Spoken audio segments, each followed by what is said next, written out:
Kirsty Dunphey, and I'm here with the amazingly successful John Anderson, founder of the iconic brand Contiki. Thanks for being with us today, John. My pleasure. Excellent. Okay, now, forgive me for saying this, but it sounds like when I've heard you speak, Contiki is the brainchild of a 22-year-old, nearly broke, with a combi who wanted to see Europe. Would I be right in saying that? Yes, I had a need. I wanted to see Europe and I had no money, so I had to find a way to see it. Okay, and you were a bit creative in the way that you did it. Tell me about the posters you used to put up. Oh, I put up notices in Australia House, New Zealand House, Canada House, South Africa House, and the old OVC Visitors Club in Earls Court Road. And I told them I was organising a trip and I'd like them to join me. Okay, and there was something else. Come on, the posters also said something about the amount of seats available left on your trip. Oh, when I put up my first sign, yes, I just said I didn't have anybody booked on the trip, and I put only 2 seats left. So you created the urgency straight away. Indeed, yes. In fact, the first person that I interviewed said, I really want to come, can you hold the seat for me?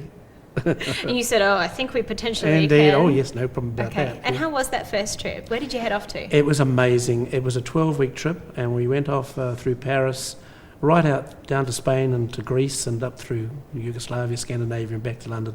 And the trip took 12 weeks, and amazingly, of course I've never been to any of those countries before except Paris, and we got back exactly 12 weeks to the day.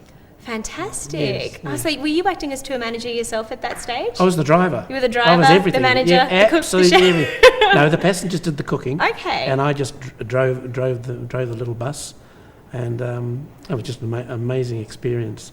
And I got back from that first trip and managed to fill the bus again, and so I went round again. So at the end of the first year, I'd seen Europe twice. Fantastic. And owned the minibus. And at that stage, I don't think you had it in your mind that it was going to grow to be the amazing brand that it is today. Is that right? It was just sort of... Oh, no, it was just a way. I just wanted to see Europe. Okay. In fact, I'd only gone for a year. And once I'd seen Europe twice, then it was time for me to go home. And am I right in saying that you actually tried to sell the bus and go home and nobody wanted to buy it? That's right. Well, you see, when you haven't driven Europe before, you're inclined to hit things that you're not supposed to. So it was quite a bashed up old bus. And I couldn't get enough money for the bus to get my airfare home. So I had to stay. And then, of course, I ran the trip again the following year because I had no option. And that's really sort of when the business was born. Okay, and now you've sold the brand Contiki, but at the moment it's got over 100,000 clients going through it every year. I know my first trip overseas was on a Contiki tour, Yes. 5 weeks, 13 countries. I hardly remember any of it. What's your most fun memory of working in and amongst that amazing environment? Oh, just the people. The people. Oh, just it's fabulous to work with young people. And of course, that was my business, young people. Mm-hmm. So for about 30 years, I was just involved with providing an experience for young people. Okay. And I know, even from my one trip through Contiki, people have these amazing stories about their experiences. What's your favourite story that someone's told you about an experience they had while on a Contiki tour? Oh, I've been... you'll have to cut this one. No, you're really throwing me. I mean, there are just so many. I think... Yes, I think probably the most amazing experience actually for the passengers of how many that met their future partner, their future husband or future wife.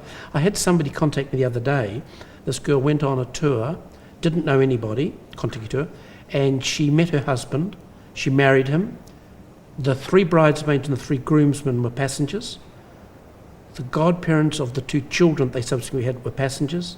And she said to me that, in fact, the tour changed her life. Her best friends now are passengers that she met on that tour. Unbelievable. Yeah. Now, did you meet anybody special on any of the tours? Oh, yes, I may have. My wife was a passenger, but I wasn't her driver. Because the drivers don't fraternise with the passengers. That'd be against company policy, Of right? course. Yes. No, I met my wife, and she was a passenger, and she was the first customer to give me some problems because she fell sick in Greece and had to be flown back to London.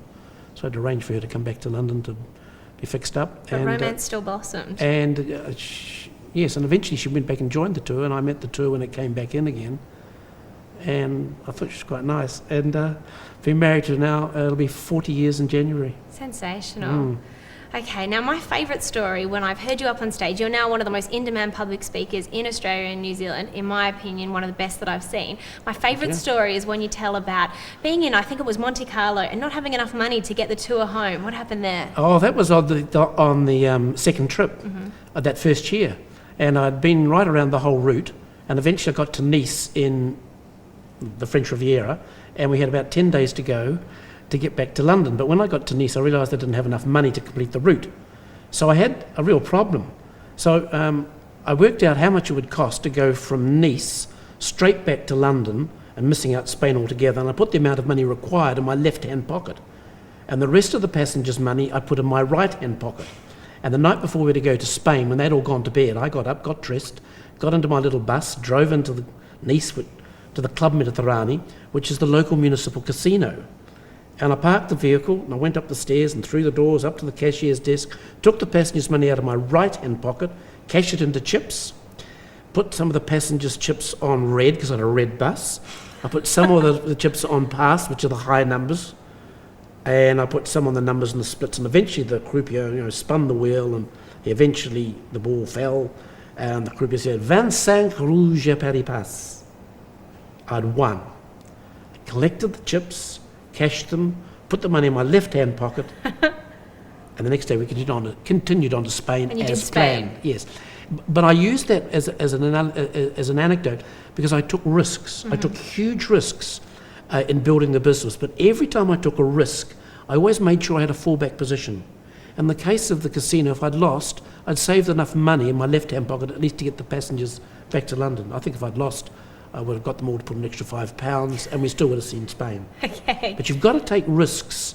You've got to give things a go. And if you don't try, you never know. So take a risk, but always have something in the left-hand pocket. Absolutely, you have a fallback. All right, fantastic. All right, John, let's finish this off with 5 questions, 5 in a flash. All I want you to do is to just answer the first thing that comes to your mind when I ask the question, okay?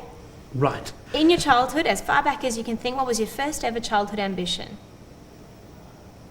Career ambition, let's say.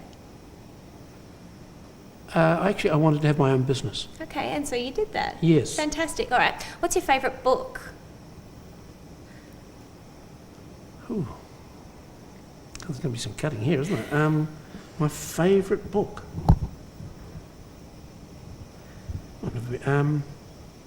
You don't have to say mine just because you wrote the foreword for it. That's okay.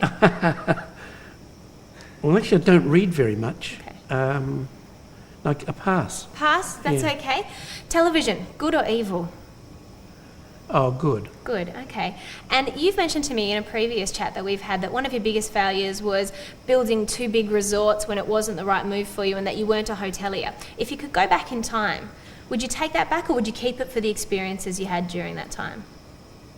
No, if I would never have done it again. You would change it? Yes, because I always say you've got to do something that you're comfortable with, that you know something about. I knew nothing about hotels, Okay. and they were so capital intensive as well. Okay.